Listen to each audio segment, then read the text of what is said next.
It's the eCommerce Master Plan podcast. Here to help you solve your marketing problems and grow your e-commerce business. Cutting through the hype to bring you inspiration and advice from the e-commerce sector and beyond. Here's your host, Chloe Thomas. Hello and welcome to this episode of the eCommerce Master Plan podcast. I'm Chloe, the creator and host of this award-winning show, and it is my aim in every episode to help you find ways to improve your e-commerce business. And in today's episode, we're exploring the story of a predominantly face-to-face selling business who over the last 18 months have had to make that huge switch to being predominantly online selling and all the challenges they went through and things they've learned from it. And it's really quite fascinating. There's a lot in there that I think even the biggest retailer could learn from. So stay tuned to learn some things around values, around mission, around sorting out your software platforms, around email marketing. There's a lot coming up. Before we get into all that, though, please do check out the sponsors. This podcast is brought to you by Klaviyo, the ultimate e-commerce marketing platform for brands of all kinds and sizes. Whether you're an entrepreneur just starting out or you're part of a marketing team at a multinational brand, Klaviyo will give you everything you need to create memorable marketing moments, building customer relationships that keep shoppers coming back time and time again. Get started with a free account today. Visit klaviyo.com/masterplan. That's KLAVIYO.com/masterplan. Being amazing on Pinterest just got a whole lot easier. Tailwind is here to help you go from product to pin instantly with their new tool, Tailwind Create. Transform your product shots into dozens of personalized pin design ideas that are perfect for your business. Not only is Tailwind Create the easiest way to quickly make designer quality pins, but pins made with Tailwind Create get 47% more saves. Our friends at Tailwind have a special deal for eCommerce Masterplan listeners. Start your free trial and get your $30 discount by going to tailwindapp.com/masterplan. And now to introduce today's special guest. Vanessa Ungvarsky is the founder at Tailor Made Polish. Founded in late 2016, they've had an interesting last 18 months. By the end of 2018, they were doing a stable six-figure sales a year, with growth just kind of happening. But the majority of their retail sales were offline, as was that of their wholesale customers, which meant that overnight, sales dropped by over 60%. Vanessa since then has rebuilt the business, so it's now happily growing again, and sales have now become 90% online. Hello, Vanessa. Hi, how are you, Chloe? I'm good. I'm excited to have you here and to kind of explore your, I suppose in some ways, your discovery of e-commerce. But before we go into that, because I'm sure once we get into it, we won't manage to stop getting into it, can you explain your product? Because I think understanding the product is quite fundamental to a lot of the conversation we're going to have. So what is your product? Absolutely. My product is Now. It is a make your own nail polish experience that you purchase in a kit. Before making the shift, my product was more like a service. It was in person. So we were making your own nail polish in a studio or at an event. So that was half of the business. The other half was we did custom colors for other businesses and custom products, nail polish that was branded and things like that. But for the direct-to-consumer side of the business, it was private parties, classes, on-site events, things like that. And so we were really humming along, especially weeknights, weekends. But the limitation with that was that we were local too. And clearly, I think everyone can understand why the sales dropped off so much, because it was face-to-face, person-to-person, which clearly wasn't going to happen. But why did you decide to rework the product and not just kind of mothball everything for however long it took? Because it's a big decision to suddenly go what is essentially kind of a party experience model and try and take that and put it in a box. Honestly, with the pandemic, we had birthday parties scheduled. We had baby showers scheduled. We had bridal parties scheduled. Everyone was kind of in this state of being afraid, being scared, still wanting to experience those things, with their loved ones, and everyone was apart. And how it really started was, let's just make this work. We can't cancel birthdays. We can't cancel life events. How can we still make it work virtually? And so I basically went into the studio, and I was by myself because we were on lockdown. And I went into the studio and I just started putting things together in Ziploc bags and putting empty bottles together and making up these kits. And we were shipping them out to any of our customers and clients that still wanted to do that. We just made it work. And we had virtual parties, and it really started out as something that was going to be a temporary thing. We're still here. We can make something happen. And the response to that was great. Everyone was so thankful. It was so meaningful to still be able to find a way to make those work, to still have the celebrations. It was a little clunky. We'd never done that before. We didn't have, obviously, the packaging or anything really set up. So we just kind of made it work. We had recipe cards, which is part of our process. We did little instruction cards. We included that. We would host the Zoom if you wanted. We just made it work. But the feedback from that as lockdown continued to go on was other people wanted to do it too. So it kind of just made sense. It looked like it might be the new norm for us. So instead of just shutting it down, what else was I going to do? I leaned into it. I listened to what other people wanted. And eventually we went into deciding that this was a good solution for us, because what we did find was the people who were having those celebrations virtually were actually getting to celebrate with people that wouldn't have been able to come anyways, because we're such a locally focused business.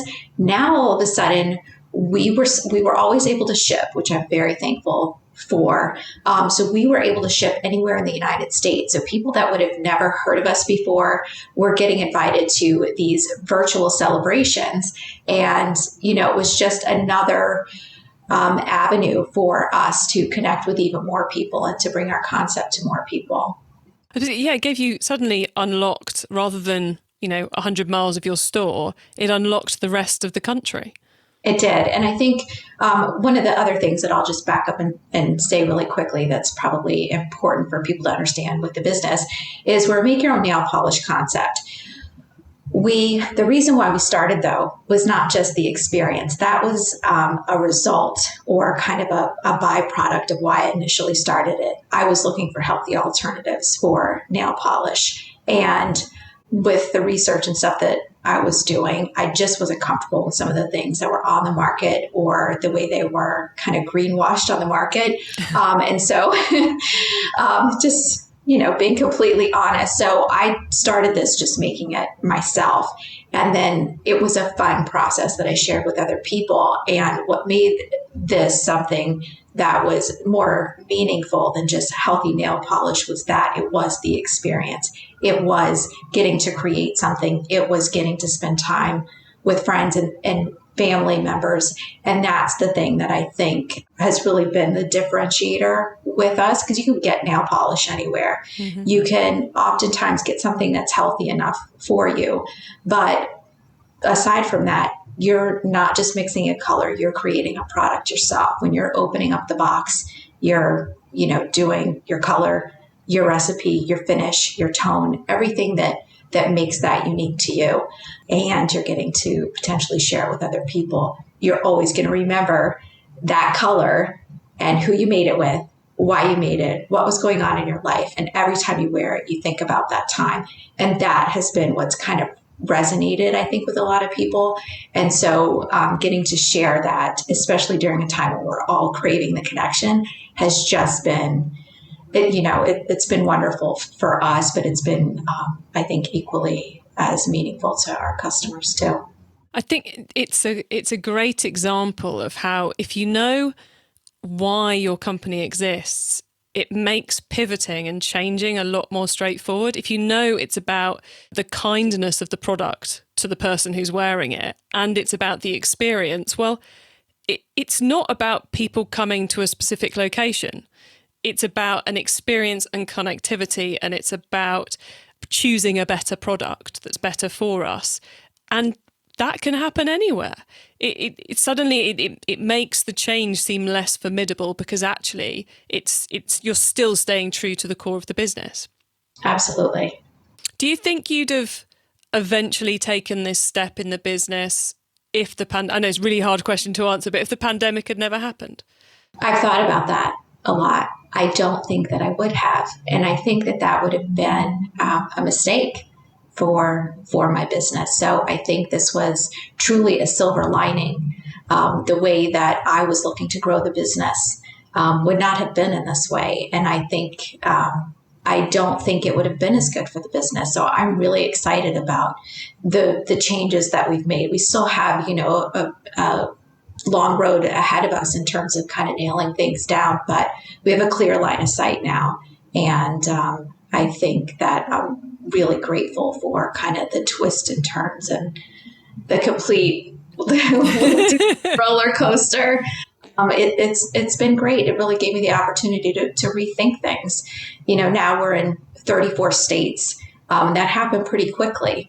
And before we were, really localized to, the East Coast, and just places that we could go to on the weekends, or places that people could come to us. Obviously, we've explored one of the big shifts, which was sending the product out and not doing it as physical face-to-face parties. But of course, the other huge shift is you essentially went from a retail-only business, physical retail-only business, and with some wholesale, to becoming e-commerce, which is one serious learning curve. So how was it going full e-commerce with the website and starting to do all the digital marketing? It was rough. And it's one of those things, kind of like with just entrepreneurship in general and owning a business in general. You don't know what you don't know. And then you're just kind of smacked in the face with everything you don't know, sometimes all at once. And I think, we had a website. I didn't realize how unuser-friendly it was. The customer experience when they went to our site wasn't great. The communication just wasn't great. And, we knew that we needed to fix that. And trying to work with the same platform that we had probably wasn't the best choice. I didn't know that. So I go ahead. I was going to say, but of course, at the time when you made all those decisions, you didn't think you were going to need an all singing or dancing, so it's like, yeah, it wasn't fit for the new world order of the business, but it was an okay decision at the time, because you didn't have the crystal ball that said, oh, by the way, come March 2020, your entire business is going online. It's easy to see with hindsight, gosh, I wish I'd had a better website beforehand, because that would have saved me all that work. But it's easy to be hard on ourselves for those things, but it just wasn't something you thought was going to happen, was it? No, it wasn't. And it's fine. And I'm okay to go through that process. And I'm happy that I went through that. But then I made another mistake. And I feel like I'm the example of what not to do. But if you do them, here's how you fix it. And I did seek out help with doing something different, especially as it related to the kids. There's a lot of customer education that has to happen when you're not in person. So you need that. You need somebody to feel comfortable with you and to trust you if they don't know you. And so that's another element too that we needed to fix. And when we did that, we went through a transition in July, August to at least do that for our kids. And with that, what I found was the agency that I was working with really wasn't as experienced in a product-based business. They had done websites and all these different things for a service-based business. And so when we started setting things up and implementing them, we really didn't have the tools and the integrations, the seamless integrations that we really needed to have for customer experience, communications, and all the things that I talked about. But on top of that, managing our inventory. And all those things could be done, but how long does it take and how much does it cost? And all of those things are really kind of wonky for us for a while. And then that really propelled me into being determined to find what is the next best solution, what are the tools that I need, and how do I make this as great for the customer as it was when they came into my studio. I need them to feel good about their experience on the site too. So those first few months, kind of March through to July, was just a maelstrom of kind of learning and just about holding things together and learning a lot of lessons is what I'm getting from you. And I can see you smiling at me as I'm saying that. And then from July 2020, you then went, right, we need to rebuild. This is what we need to do. And a key part of that was actually finding new suppliers, because that's like another one was like, okay, it makes sense. They were the right suppliers at the time, but now they're different. And that's a big decision to make, because that's, trying to build trust with people when you can't meet them face to face and in an area where you're at the beginning of your own learning curve. So any particular pieces of advice on finding the new suppliers that you found valuable? Absolutely. So I think the biggest thing for me is to really be clear.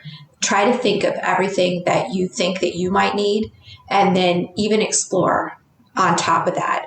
It's kind of, you can never know what you don't know, but just in a world where there are no limitations to really thinking of what all the what-if scenarios are, once you start thinking about those, it's just going to open your mind just a little bit more. And I'm all about execution. I like to go do things, get it done quickly, get it done as efficiently as we can. But on that side of things, I would say take a little time. Take, a couple hours a day for, a week, and really just try to think about, what do I need? What is going to make this work for me, for my staff, and then ultimately and most importantly for our customers. That's the most important part, with the interface and the tools and stuff that we need, and we need them to work well. I think that's such good advice, because even if you found the perfect supplier for you in any front, be it web design, email marketing, Google Ads, product, whatever it is, you have to tell them what you and your team need and what your customers want, because you're the one who understands those things. And even the best choice in the world isn't going to be able to go, right, we've just seen your website for the first time, we know exactly what you need. It's like, actually, you have to be serious about your role in the process. You do. And I think one of the differences is understanding your own supply chain internally. So that was something that was different for us, because we were now turning into a different model of packaging and assembling and doing all of those things. And how does that work from a business standpoint when you have the orders coming in? What does it look like on the back end? And being able to understand what your demand is, and then being able to execute, but then reordering and getting the supplies to even supply the product looks completely different, because the lead times and all of those things. And there's no tools that were built into that when we were doing it. We were so focused on the front end, which is super, super important. But there was a lot of back end stuff that we also needed. I'm guessing when you're sending the pack out to the customer, there's quite a lot of component parts in there. It's not like you chuck in a bottle and a bit of colour and you're done, is it? I mean, how many parts are there in your normal pack? Over 30 pieces in our pack. And it doesn't seem like that. So there's duplicates, because each kit makes 3 different bottles. And so there's nearly 1,000 different color combinations in each of the 5 kits that we have. You're not getting all of those colors, but we're telling you how to create them. The mixing, the funnels, the paper components of that, and sourcing them responsibly. So that's another really important piece to what we do. Is something that we did in the studio was that we recycled a lot. And we tried to do that with the kits as well, and finding the best pieces to make it efficient, but still thorough enough so that you can do the complete process end to end with ease, and it's simple. So there's a lot of moving parts to putting the kit together. And I didn't even realize how many pieces there were.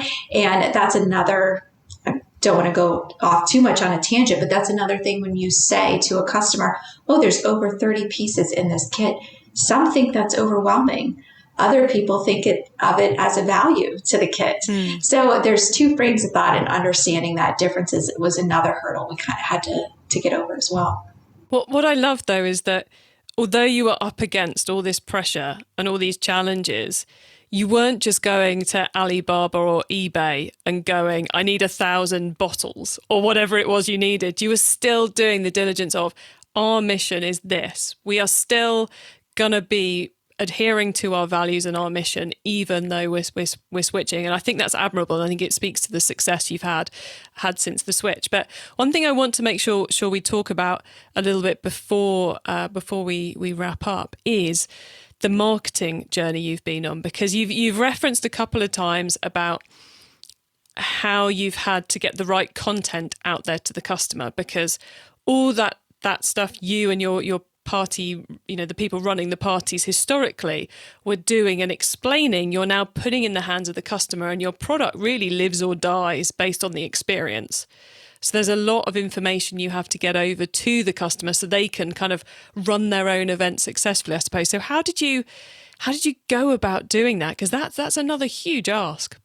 Yes. So, and that's something we're continuously improving that. But the biggest thing that we've done, I did start working with, I think she's like my e-commerce angel, is Jessica Totillo, and just really putting into all of the content that I had that a customer needed to have. What are their objections? How are they going to consume that content? And what's the right cadence to give it to them? So in terms of the pieces that are in the kit, a lot of what people might not consume because it's a lot of reading, or, people just take in information differently. And I think understanding the tools that are out there, either on my website, on YouTube, and I use Klaviyo with a lot of automatic sequences. Yes, depending on which kit they buy. So then they're getting an email that says, okay, get excited, your kit's coming. Here's what you need to do to get ready for it. Some people are intimidated with doing something new for the first time, thinking that they're going to mess up the nail polish. And that was something we knew because we did hold some focus group meetings before we went all in on this. And being able to gather all of that data and give it back to them in however they want to receive it. So it could be in an email, could be in a short clip. We have our content on IGTV. We're progressively getting it onto YouTube as well. So there's color recipes, how to set up your kit, a general overall video on how to do that.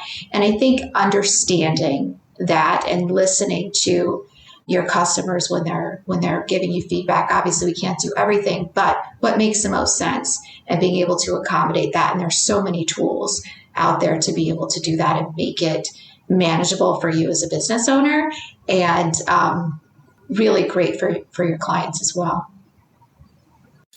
E-commerce Master Plan is supported by some of the greatest companies in the e-commerce sector. Here's a reminder of who they are. Success in 2021 means building stronger relationships with your customers. Last year saw a lot of consumers switching to buy online, leading to surges in new customer acquisition. So how are you planning on turning your new first-time buyers into profitable repeat customers? Well, that's what Klaviyo is for. Klaviyo helps businesses create memorable marketing moments through email, SMS, and personalized website experiences. And that is what creates repeat purchases. That's why Klaviyo, the ultimate e-commerce marketing platform, is used by over 50,000 e-commerce brands around the world. Get started with your free account today. Visit klaviyo.com/masterplan. That's klaviyo.com/masterplan. Being amazing on Pinterest just got a whole lot easier. Tailwind is here to help you go from product to pin instantly with their new tool, Tailwind Create. Transform your product shots into dozens of personalized pin design ideas that are perfect for your business. Not only is Tailwind Create the easiest way to quickly make designer quality pins, but pins made with Tailwind Create get 47% more saves. Our friends at Tailwind have a special deal for e-commerce masterplan listeners. Start your free trial and get your $30 discount by going to tailwindapp.com/masterplan. It's time for the top tips round. Okay, Vanessa, so far we've kind of gone deep into your story of switching to the world of e-commerce. We're now going to do the top tips, and I love this section because it gives me and our listeners some really quick ideas for taking our businesses to the next level. So Vanessa, are you ready for these? I hope so. I'm sure you are. Okay, the book top tip. If everyone listening to this podcast agreed to take Friday off and read a book to make their business better, which book would you recommend? So I was a little conflicted about this question. I knew you were going to ask me. So I do like Atomic Habits, and there's a few other ones that I do really like. However, if I was taking Friday off and I was telling other business owners to take a Friday off, I think one of the things that I learned during this lockdown and switching over to something completely new, so many things coming at you. You need to do this, you need to do that.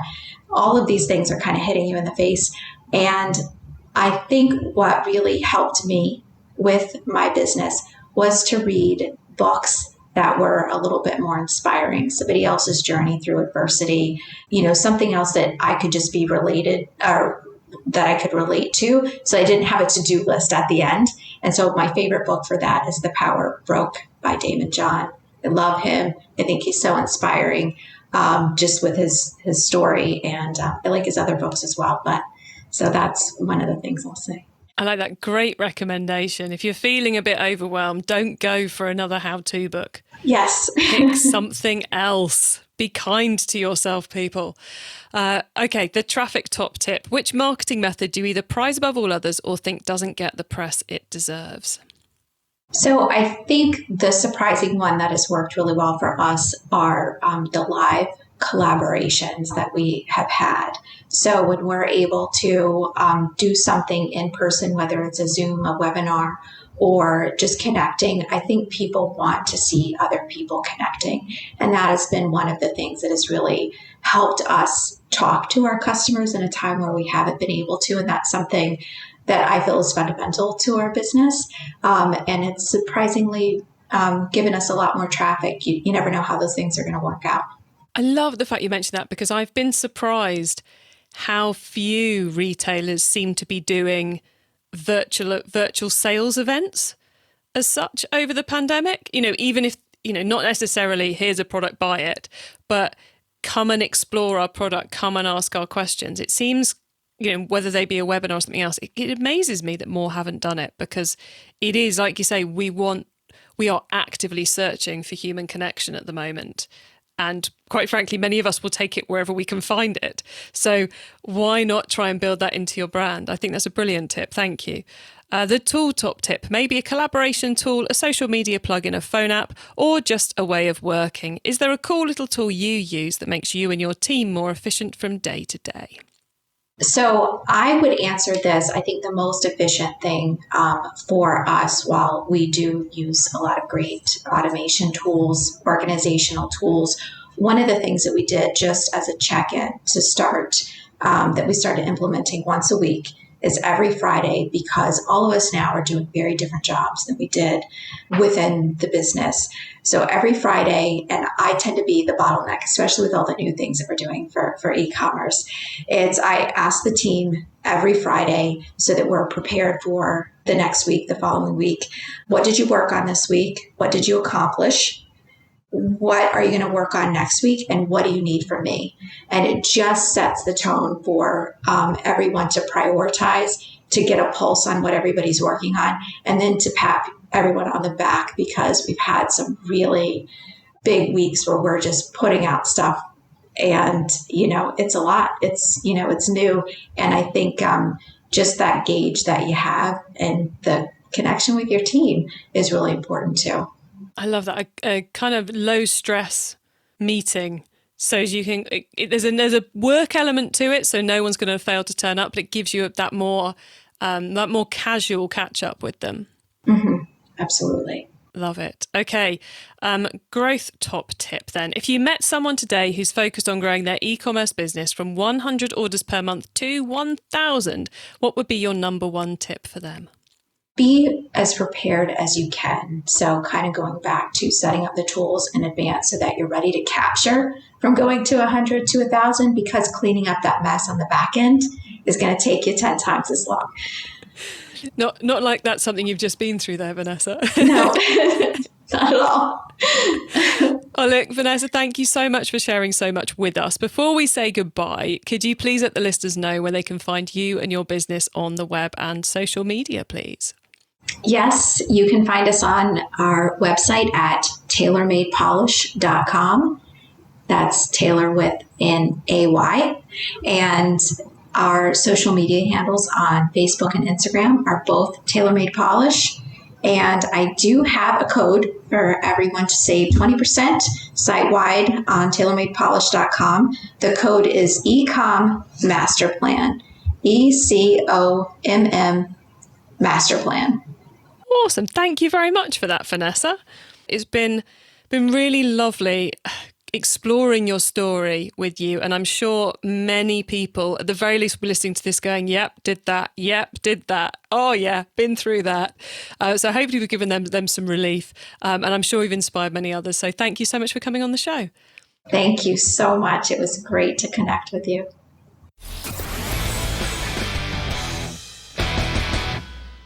So many lessons I think all of us can take from Vanessa's story there. Obviously, there's kind of the practical stuff of build your platforms to make it easier to change, not like Vanessa did. And then when you're building things up, focus on those core elements. Because I said to her after we finished recording, I think she's primed for great things because she stayed true to the values of the business. And she's so focused on how to help her customers have a great experience and building that emotional connection with them, even though she's not stood in a room with them. So it's something which all of us need to do more, because we are currently searching. It's been a trend for many years now, but we are searching out those emotional connections with the businesses we buy from. You can get your hands on all the notes from today's show, including the top tips and links to what we've mentioned, by heading over to ecommercemasterplan.com/podcast. And Vanessa mentioned that she's been working with the marvellous Jessica Totillo Costa, who is one of our e-commerce master plan crew. That's the band of awesome e-commerce people I am steadily building up, who are there to help you put things into place in your business. Some of them are coaches, some of them do it for you, some of them have courses. And if you want to find out more about Jessica's amazing Klaviyo services, or you're just curious about what I'm talking about with this crew thing, then head to ecommercemasterplan.com/crew, so CREW. If you liked this episode and the journey from primarily offline to primarily online, then do check out the recent episode number 327 I did with Sue from the Ribbon Print Company, because that is another business where she was sharing how they've made a big switch from face-to-face to distance selling, but in a B2B space rather than a B2C. Thank you so much for tuning into this and every episode of the e-commerce master plan podcast. I bring you a new interview every week because I want to inspire and help as many e-commerce business owners as possible to succeed and thrive with their businesses. So please do tell the other e-commerce business owners you know, because I would love these episodes to help them as well. I hope you have a brilliant week and keep optimizing. Thank you for listening to the e-commerce master plan podcast. Find out more at ecommercemasterplan.com/podcast.